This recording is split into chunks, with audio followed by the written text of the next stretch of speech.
बिस्मिल्लाहिर्रहमानिर्रहीम। अच्छा, ये लेक्चर नंबर 2 पढ़ेंगे हम चैप्टर नंबर 1 का।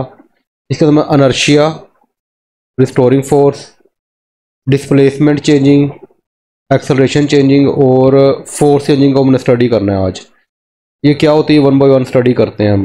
अच्छा, सबसे पहले कल वाली वही बात कि हमने सपोर्ट लिया और क्या लिया, स्प्रिंग लिया। स्प्रिंग लेने के साथ हमने क्या अटैच किया, मैथ अटैच किया। मैथ के ऊपर हमने उसको किसके ऊपर रखा था फ्रिक्शनलेस सरफेस के ऊपर। और उसके बाद ये क्या चीज़ है, ये ग्रीन लाइन, ये हमारी,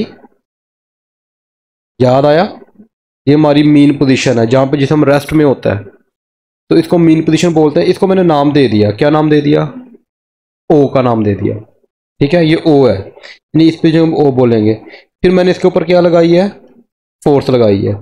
तो फोर्स लगाने से क्या होगा, ये जो बॉडी होगी मूव करेगी और यहां तक आएगी। ठीक है, ये जो पोजीशन है इसको हमने क्या नाम दिया था,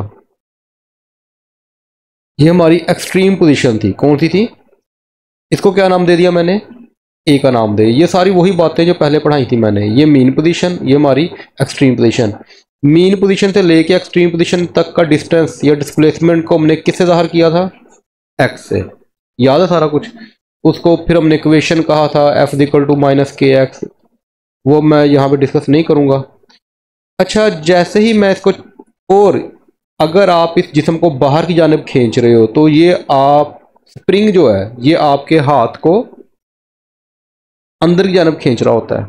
इस फोर्स को हमने क्या नाम दिया था, रिस्टोरिंग फोर्स। ये सारी वही बातें जो हमने लास्ट टाइम स्टडी की थी। यहाँ तक कन्फ्यूजन। अच्छा, यहाँ तक हमने ये देखा है कि स्प्रिंग के ऊपर हमने फोर्स लगाई, फोर्स लगाने से उसको हम यहाँ तक खींच के ले आए।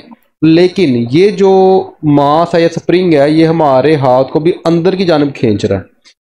अब जैसे ही हम इसको छोड़ेंगे, इस स्प्रिंग को, तो क्या होगा, ये स्प्रिंग अंदर की जानिब जाएगा।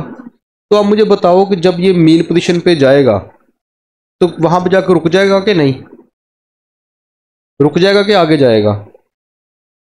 जब स्प्रिंग को छोड़ते हो या झूला आपने वहां पे लेकर गए हो एक्सट्रीम पोजीशन पे, जब छोड़ते हो तो क्या वो झूला अपने मीन पोजीशन पे आके फौरन रुक जाता है कि उससे आगे निकल जाता है, आगे निकल जाता है। तो ये जो स्प्रिंग है, ये जो मास है, यहाँ पे आकर रुकेगा नहीं। क्या होगा, ये आगे जाएगा। क्या होगा, ये आगे जाएगा।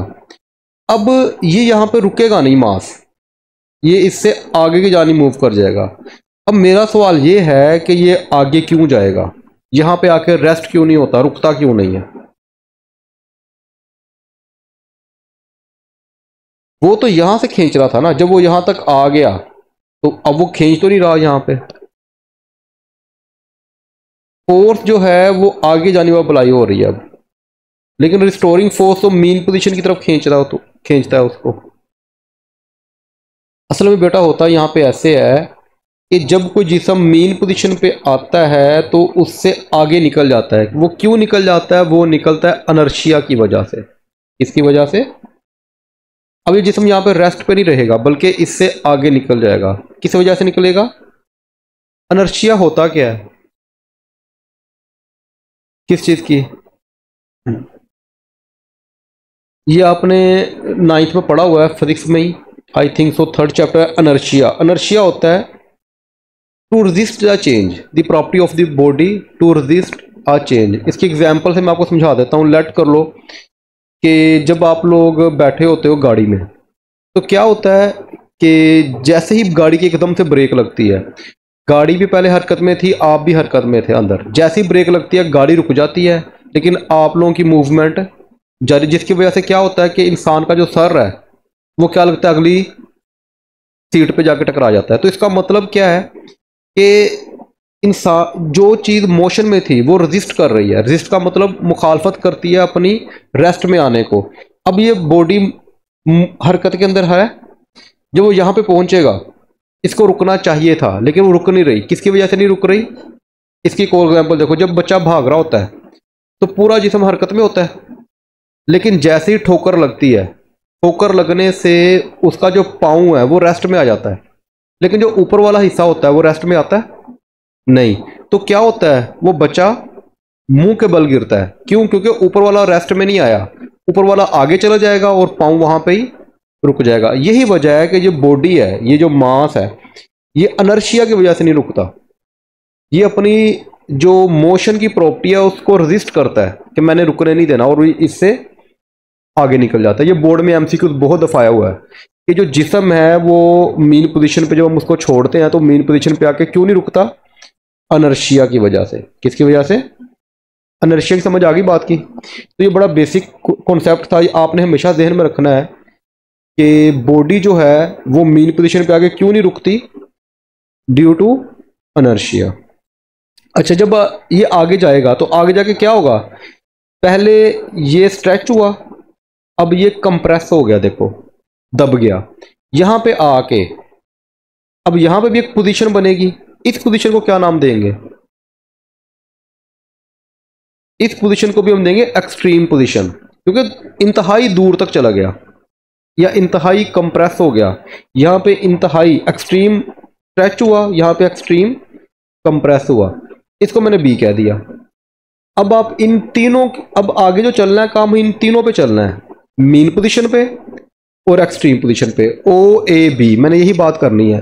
अब आपका ये कॉन्सेप्ट बिल्कुल क्लियर होना चाहिए कि ओ क्या है, ए क्या है और बी क्या है। इस चीज यहां पे हमने क्या स्टडी किया कि जिस्म यहां पे रुकता क्यों नहीं है, क्यों नहीं रुकता? और यहां से ये वापस क्यों आ रहा है? रिस्टोरिंग फोर्स की वजह से। दो बातें क्लियर हो गई। अनर्शिया क्या है कि उसकी वजह से जिस्म मीन पोजीशन पे स्टॉप नहीं होता, और रिस्टोरिंग फोर्स क्या है? जिसकी जो कि उस मास को अंदर की जानिब खींच रही है। यहां तक क्लियर होगी बातें? ये दो बातें इसको समझानी थी। तीसरी बात यहां पे क्या आ रही है? मीन पोजीशन और एक्सट्रीम पोजीशन। अब जैसे यहां पे आएगा, यहां पे रुकेगा आके?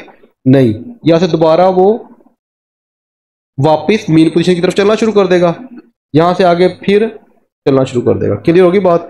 और ये मीन पोजीशन के इर्द गिर्द चलता जाएगा, ठीक है, और कभी नहीं रुकेगा। वो रेजिस्टेंस की वजह से रुकता है, वो अलग चीज है। देखा ना, वो यही बात कह रहा है कि इनर्शिया की वजह से नहीं रुकेगा, आगे चला जाएगा। एक्स क्या हो गया? मैक्सिमम। जब बॉडी यहां पे आ जाएगा तो यहां पे एक्स क्या हो गया? मैक्सिमम हो गया, क्योंकि इससे आगे तो नहीं जा सकता वो। तो एक्स क्या है हमारा यहां पे? मैक्सिमम। क्लियर होगी बात? अच्छा, यहां से जब बॉडी वापस जाएगा ए पॉइंट से, कहां से? ए पॉइंट से जब ये बॉडी वापस जाएगा, ये देखो ना वापस जाएगा, तो वापस जाने से क्या होगा? इसका अब साइज, इसका डिस्प्लेसमेंट कम होना शुरू हो जाएगा। आ रही बात समझ? होते होते क्या हो जाएगा? जब मीन पोजीशन पे पहुंचेगा तो डिस्प्लेसमेंट क्या हो जाएगा? जीरो हो जाएगा, ना होने के बराबर। तो इसका मतलब ये अब आपने ध्यान में रखना है, एक्सट्रीम पोजीशन पे एक्स क्या होता है? मैक्सिमम। क्या होता है? और मीन पोजीशन पे एक्स क्या होता है?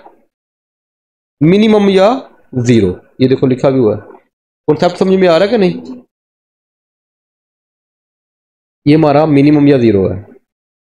अब जब यहां से यहां पे रुकेगा बॉडी आके, कहां जाएगी? आगे जाएगी। क्यों जाएगी आगे? गुड, शाबाश, इनर्शिया की वजह से। अब जब आगे जाएगी तो एक्स क्या होना शुरू हो जाएगा? इंक्रीज होना शुरू हो जाएगा। गुड, शाबाश। अब देखो एक्स दोबारा बढ़ना शुरू हो गया। एक्स असल में क्या है? मीन पोजीशन से फासला। अब ये जब जिस्म आगे जाएगा इधर को, तो लाजिम बात है वो एक्स दोबारा इंक्रीज होना शुरू हो जाएगा। क्लियर होगी बात यहां तक? अब यहां पे जाके बॉडी रुकेगा, क्या होगा? अच्छा, यहां पे एक्स क्या हो जाएगा हमारे पास? मैक्सिमम हो जाएगा। जब यहां तक पहुंच जाएगी बॉडी तो एक्स क्या हो जाएगा हमारे पास?